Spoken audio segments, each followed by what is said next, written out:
নতুন একটি ভিডিও তারপরে সবাইকে শুভেচ্ছা এবং অভিনন্দন। দেখুন ইঞ্জিনে বৃষ্টির পানিতে পুরো শহর তলিয়ে গিয়েছিল, তো সেই ক্ষেত্রে যে ইঞ্জিনও তলিয়ে গিয়েছিল। তো ইঞ্জিনে যখন পানি যায় তখন কিন্তু ইঞ্জিন অয়েলের যে কালার সেটা দেখুন, একটু খেয়াল করুন।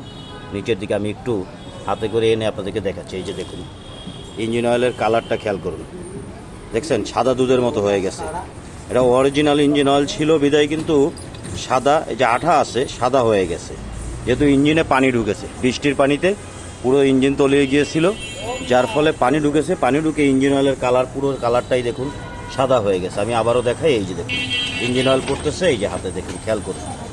হ্যাঁ, এটা কিন্তু ডুপ্লিকেট না, এটা সাদা হয়ে গেছে হচ্ছে ইঞ্জিনে পানি গিয়েছিল। পানি যাওয়ার কারণে এই পুরো ইঞ্জিন অয়েল সাদা হয়ে গেছে। এখন এটাকে চেঞ্জ করে ফেলে দিচ্ছে। এই যে দেখুন নতুন ইঞ্জিন অয়েল দিব, খেয়াল করুন পুরো কালারটা চেঞ্জ হয়ে গেছে। এই যে সাদা হয়ে গেছে, ইঞ্জিনে পানি গেলে ইঞ্জিন অয়েল এই যে সাদা হয়ে যায়। অবশ্যই চেক করাবেন বৃষ্টিতে যখন বাইক চালাবেন, ইঞ্জিন যখন পানিতে তলিয়ে যাবে তখন অবশ্যই একটু চেক করাবেন যে ইঞ্জিন অয়েল ঠিক আছে কিনা। দেখুন সাদা হয়ে গেছে। হ্যাঁ, ইঞ্জিন তার মানে ইঞ্জিনে পানি গিয়েছে। পানি যাওয়ার ফলে, এটা 100% পানি গিয়েছে, কারণ এটা আমার নিজের চোখে দেখা। পানি যাওয়ার ফলেই কিন্তু এই অবস্থা হয়েছে। এই যে দেখুন পুরো ইঞ্জিন অয়েল সাদা হয়ে যাবে।